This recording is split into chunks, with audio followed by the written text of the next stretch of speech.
तो राजस्थान में विधानसभा चुनाव आ गए हैं और प्रतापगढ़ भी चुनाव की रेस में पीछे नहीं है।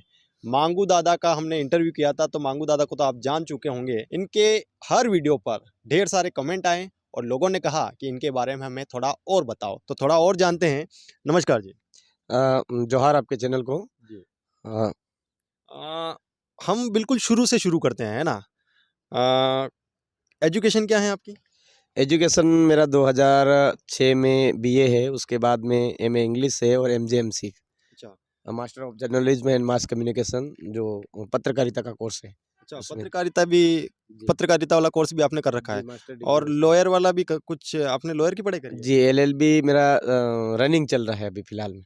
तो क्या वकील बनना चाहते थे आप? देखो अभी ये वकील तो क्या है कि धीरे धीरे जैसे जैसे ज़रूरतें होती है वैसे वैसे ज़िंदगी में अभी अलग अलग, बाकी मेरा जो खास करके इंटरेस्ट था वो तो खास करके पत्रकारिता में है। तो पत्रकारिता में आपका इंटरेस्ट था, तो फिर ये राजनीति कैसे? देखो ये तो देखो सामाजिक लेवल पर शुरू से अपन काम करते आए हैं, शुरू से अपने घर पर परेशानियां झेली है। तो मैं स्कूल जब स्टूडेंट था उसी समय से लगभग लगभग मतलब अलग अलग जगह अलग अलग तरह से बर्ताव होता था। और उस बर्ताव का कारण मुख्य जो जड़ थी वो थी मेरी गरीबी, मेरे घर परिवार की जो स्थिति, आर्थिक स्थिति थी वो खराब थी। तो हर जगह मुझे सामाजिक लेवल पर भी कहीं पर कई सारी वो झेलनी पड़ती थी। मेरे पिताजी के नाम का मतलब कुल मिलाकर के एक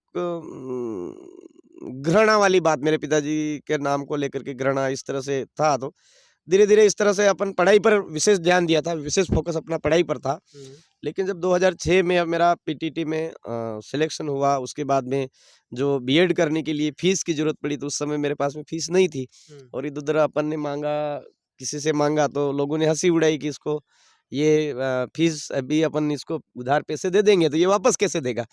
तो मेरा वहाँ से ध्यान थोड़ा मूड ऑफ हुआ। उसके बाद में मैं सीधा कंप्यूटर कोर्स करने उदयपुर चला गया। एक अपने लगभग 16,000 की छात्रवृत्ति मेरी 3 साल की मैंने बचा करके रखी थी। अच्छा। तो उस छात्रवृत्ति को वो करके फिर मैं ओ लेवल कोर्स का एक वैकेंसी निकली, 35 सीटें निकलती थी उस समय में। तो मैं उदयपुर गया तो वहाँ पर भी उस ऐश्वर्या कॉलेज में मेरे साथ में वही बढ़ता हुआ 1 महीना हो गया। अच्छा। हमको कीबोर्ड के बारे में भी नहीं बताया, ये कंप्यूटर स्टार्ट कैसे करते हैं, बंद कैसे करते हैं, ये तक नहीं बताया गया वहाँ पर। अच्छा। फिर वहाँ से फिर मेरा फिर मूड खराब हुआ, हम फिर चित्तौड़ गए। भेदभाव हुआ क्या आपके साथ? बिल्कुल, हर जगह भेदभाव हुआ ना, किस वजह से? जाति की वजह बस से? जातिगत भेदभाव। और अच्छा, एक जाति देखो वाले मेरे विषय। कपड़े ही ऐसे रहते थे, मैं जो लारी पर आते हैं वो 10 रुपए 15 रुपए में बस ड्रेस पहन लेना, वो ऐसे कपड़े पहनता था मैं। तो उसके हिसाब से हर जगह मतलब अपने अंदर टैलेंट था, लेकिन वो चीज़ ऐसे घृणा से देखते थे लोग। और वो हर कहीं भी मतलब अपने और कद में भी छोटा था मैं। अब 28 किलो वजन था मेरा, 12वीं पास कर ली थी मैंने। अब बिल्कुल छोटा बच्चा है, उसको तो ऐसे ही देखेंगे कोई, हर कोई। अच्छा, जाति की बात हुई, कुछ कमेंट आपके खिलाफ आए हैं। जैसे आप मीणा लगाते हैं, जी। कुछ लड़के ये बोल रहे हैं कि आप भील समाज से हैं। देखो वास्तव में इस जो मतलब ये शेड्यूल बोला एरिया गया है, है। शेड्यूल एरिया के हाँ, अंदर एक जो मिनट मैं लोग हैं। क्वेश्चन पूरा कर लेता हूँ। जी, कमेंट में ये बोला गया है कि भील होते हुए मीणा क्यों लगा रहे हैं, तो मुझे तो जी, जानकारी नहीं है। जी। लेकिन कमेंट ऐसा आया तो मैंने कहा पूछ लेते हैं। हाँ, देखो ऐसा है, इसमें हमारे इस पूरे उदयपुर संभाग के अंदर जितने भी लोग हैं, सभी भील ही हैं। अच्छा। जब राणा पूंजा भील और महाराणा प्रताप की जब अपन पढ़ते हैं हिस्ट्री, तो उसमें सभी लोग भील ही हैं।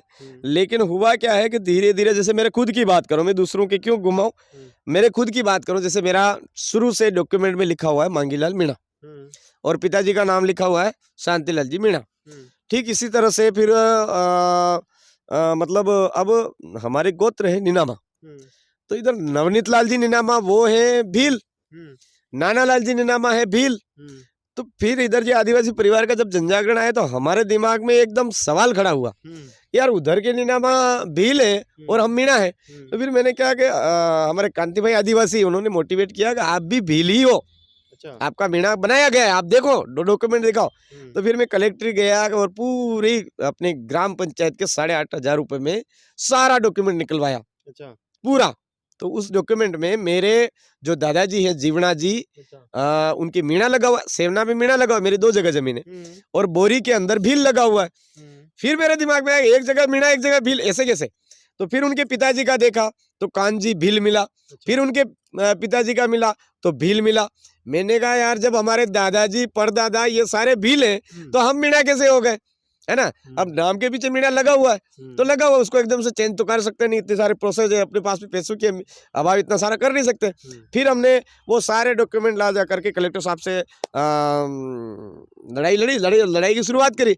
मैंने कहा सर हमारा ये देखो दादाजी परदादाजी सारे बिल हैं और मेरे दादाजी से एक जगह मीणा बना हुआ है और पिताजी ने मीणा बना रखा और मेरा मीणा लिखा हुआ है, तो वास्तव में मैं क्या हूँ? तो उन्होंने बोला आप भील हो। अच्छा। मैंने कहा सर भील सर्टिफिकेट हमारा बन नहीं रहा है। तो फिर उन्होंने मेरा जो कास्ट सर्टिफिकेट है वो भील है, लेकिन मेरे नाम के पीछे जो मीणा लगा हुआ है तो वो नाम है, तो ऐसा। तो वास्तव में मैं मूल रूप से भील हूँ। भील है जी। ये बताइए कि जो राजनीति में तो आप आ चुके हैं, ठीक है, शुरुआत आपकी हो चुकी है, नामांकन आपने भर दिया है, कभी इससे पहले कोई चुनाव लड़ा है कॉलेज वगैरह में या कहीं पर भी? देखो इससे पहले हमने एक छोटा सा सरपंच का चुनाव लड़ा था गांव में, और बाकी उस समय में ऐसा राजनीतिक इंटरेस्ट नहीं था। इससे पहले क्या कर रहे थे जीवन में, जब यहाँ नामांकन नहीं भरा या चुनाव के लिए खड़े नहीं हुए, उससे पहले क्या कर रहे थे? कुल मिलाकर के एक सामाजिक लेवल पर अपन हमेशा काम करते रहे। एक निजी स्कूल चला रहे थे अपन सालमगढ़ के अंदर, 10 साल अपना स्कूल चला है। एक निनोर में चला है, और मतलब 3 स्कूल रजिस्टर्ड करवाए थे दिव्य ज्योति ज्ञान सरोवर संस्थान के नाम से। और उस दौरान मेरा जन जागरण का जो मीटिंगों का काम है ये शुरू से चलता आया है। पहले एक एनजीओ था समान बचपन अभियान, आईजीएसएस की तरफ से एक एनजीओ आया था समान बचपन अभियान। उसके अंदर ये था कि 5वीं पास की नीति बंद करो, शिक्षक को शिक्षक रहने दो, उसको लेकर के भी पूरे उदयपुर संभाग में हमने काम किया था। और कंप्यूटर सेंटर खोला था। इस तरह से अपना जीवन रहा। और जैसे जैसे ये संवैधानिक जन जागरण कर रहे थे, और इस दौरान एक साख्तली में एक मैटर हुआ। एक हमारी बहन थी, उस बहन, हाँ बिल्कुल, एक बहन थी, उसके साथ में कुछ असामाजिक तत्व थे, कुछ लोग उन्होंने गलत काम किया था। उस आवाज को लोगों के बीच में संवैधानिक जन जागरण कर रहे थे, इस वजह से उन्होंने कहा कि भाई आप इस आवाज को हमारी मदद करो। तो पुलिस थाने में अपन ने मदद मांगी। जब पुलिस थाने में अपन ने मदद मांगी तो मदद नहीं मिली वहां पर। उल्टा जो आरोपी थे उनके घर पर बढ़िया खाना पीना बकरा पानी चल रहा था पुलिस प्रशासन की तरफ से। फिर हमने ऑब्जेक्शन किया उसमें। फिर हम थोड़ा सा धरना देने के लिए वहाँ थाने तक गए, और वहाँ पर क्या हुआ कि पथराव हो गया, और फिर आमने सामने वो मुठभेड़ हो गई। न कम से कम यूँ समझो कि उसमें पूरा दिन भर मुठभेड़ चली, और उस पर मुझ पर आरोप लगा कि इन्होंने थाना तोड़ा, थाना जलाया, इस तरह से एसपी साहब को ये हुआ।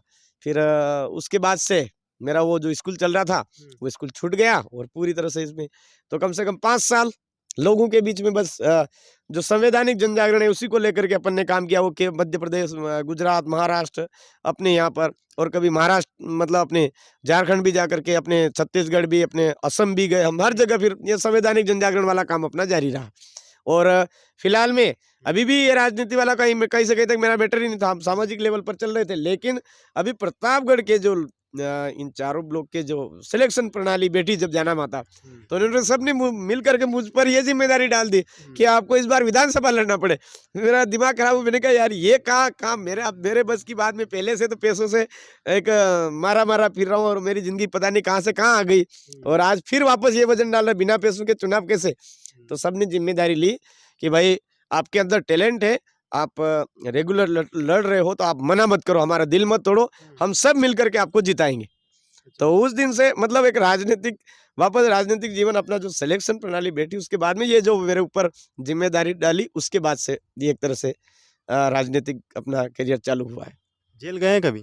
जेल बिल्कुल गया हूँ, 40 दिन गया हूँ, उससे पहले भी गया हूँ। क्यों गए थे? वही वो जो थाने वाला मैटर है उसी को लेकर के अपन गए। उस मैटर में आप जेल भी गए हैं ना? अच्छा, प्रतापगढ़ विधानसभा क्षेत्र में तो आप हैं जी। इसके अलावा आसपास जो डूंगरपुर हो गया, दरियावद हो गया, इन विधानसभाओं के बारे में थोड़ा बताइए। आपकी बीएपी पार्टी वहाँ पर भी कार्यरत है जी? वहाँ पे भी काम कर रही है? हाँ, तो वहाँ के बारे में थोड़ा हमें बताइए। देखो अभी हमने जो पिछले उपचुनाव हुए थे दरियावद के अंदर थावर भाई को उतारा था, तो इस बार भी वो सिलेक्शन पद्धति के माध्यम से फिर से थावर भाई उतरे हैं हमारे भारत आदिवासी पार्टी से। और इसके अलावा हमारा उमेश भाई पिछली बार 2-2.5 हज़ार वोट से रह गए थे, तो इस बार वो फिर से मैदान में है। और हमारे कांति भाई रोहत आदिवासी, हमारे मोहन भाई रोहत सागवाड़ा से हैं। हमारे देखो हमारे एमएलए साहब पहले राजकुमार जी रोहत हमने जिता करके जाजम के जरिए भेजा था उनको विधानसभा में, तो इस बार उनको फिर से वहाँ की जो जनता है 84 की जनता, उन्होंने फिर से सेलेक्ट किया, और इस बार वो भी वापस फिर से चुनाव लड़ रहे हैं। और अपने सलूम्बर से जीतू भाई कटारा है। इस तरह से हमारा जो झाड़ोल फलासिया है वहाँ पर हमारा जो दिनेश भाई पांडोर है, जो जगदीश भाई पांडोर हमारे शहीद हो गए, उनके भाई है, छोटे भाई हैं। इसके अलावा हमारे अमित भाई खराड़ी है। इस तरह से सभी जगह से लगभग हमारे 25 कैंडिडेट उतरे हैं। अच्छा, ये जो जाजम की आप बात कर रहे हैं, जी। इसको थोड़ा समझाइए हमारे दर्शकों को, क्योंकि उनको समझ में आ नहीं रहा होगा कि ये जाजम का जो सिस्टम है ये क्या है। इसमें ऐसा है कि जैसे अभी जो 5 साल 6 साल के दौरान जो संवैधानिक जन जागरण हुआ, उसमें यही चीज सिखाई गई, निर्णय लेने की क्षमता पैदा हो। अब उन्होंने कितना अच्छा निर्णय लेने की क्षमता उनके अंदर विकसित की या नहीं की, तो ये जाजम जो है क्या है कि सभी लोग, खुला निमंत्रण होता है, सभी लोग बैठते हैं। सभी लोग बैठने के बाद में उनके हाथ में पर्ची दी जाती है कि आप आगामी विधायक किसको देखना चाहते हो। कोई उम्मीदवार अपनी उम्मीदवारी नहीं घोषित करेगा, आपने भी नहीं करी। तो और वो सेलेक्ट करते हैं कि आप पहले नंबर पे किसको एमएलए देखना चाहते हो, दूसरे नंबर पे किसको, तीसरे नंबर पे कैसे, चौथे नंबर पे कैसे, ऐसे। तो कम से कम अपने प्रतापगढ़ की विधानसभा की बात करें तो 4,500 लोग उस दिन उपस्थित हुए थे। और उनमें से सभी ने वोटिंग किया, और सभी ने वोटिंग करने के बाद में उसमें सबसे पहले नंबर पर अधिकतम जो सहमति आई वो मुझ पर आई। अच्छा, तो मतलब सभी एक जगह बैठ के जो फैसला लेते हैं उसको जाजम बोलते हैं, है ना? बस यही है ना? बस यही है, यही आम राय है। मतलब 100 जने बैठे हैं तो 80 जने एक तरफ झुक रहे हैं और 20 जने एक तरफ, तो अधिकतम सहमति किस पर है? 80 जनों की तरफ से। तो वो 80 जने वाला जो राय बनेगी उसको आम राय बोला गया है। आप पर कुछ गंभीर आरोप ये लग रहे हैं कि आपने राजनीति में आने से पहले कुछ कसम खाई थी कि मैं राजनीति में नहीं आऊँगा, ताउम्र शादी नहीं करूँगा, मतलब ब्रह्मचारी रहूँगा। ऐसा आरोप आप पर लग रहा है, इस आरोप पर आपकी क्या सफाई है?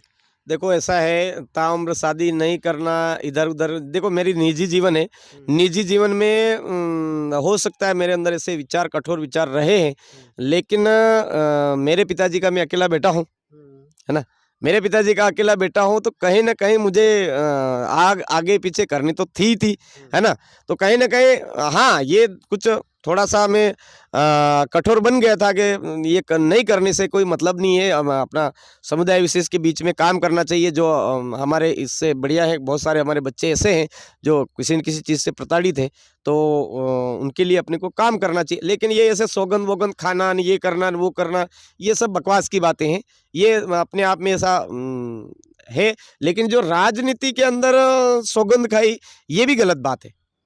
रतलाम में कोई आपका शिविर हुआ था, मीटिंग हुई थी, एक बात ये निकल कर आई, एक आरोप ये आप पे लगा है कि रतलाम में कोई मीटिंग हुई थी और वहाँ पर आपने खड़े होकर ये बोला था बहुत सारे लोगों के सामने कि हमारी जो आदिवासी परिवार की बहन बेटियाँ होती है उनको कंट्रोल में रखना चाहिए, उसी तरीके से जिस तरीके से मुसलमान लोग अपनी बेटियों को बुरखे में रखते हैं, जो अपने राजपूत होते हैं वो कंट्रोल में रखते हैं, उसी तरीके से अपनी बहन बेटियों को कंट्रोल में रखना चाहिए, क्योंकि काम के बहाने बाहर जाती है और गैर आदिवासी लोगों से संबंध बनाती है। ऐसा कहा है आपने, इसके बारे में क्या सफाई है? इसके ये चीज़ बहुत बड़ी थोड़ी बारीकी से समझनी पड़ेगी। समझनी इसलिए पड़ेगी कि देखो, महिला हमारे घर का सम्मान होती है ना।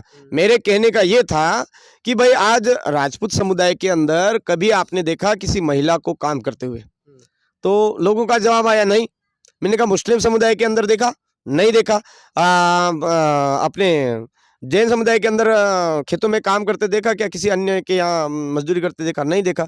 इसका मतलब वो लोग महिलाओं का सम्मान करते हैं, और हमारी बहन बेटियों का हम निठल्ले होकर के कहीं पर चाय पानी की दुकान पर बैठे रहते हैं, शाम को जाकर के उनसे सब्जी मांगते हैं, तेल मांगते हैं। तो मेरे कहने का आशय ये था कि हम कहीं ना कहीं हमारी बहन बेटियों की इज्जत नहीं कर रहे हैं।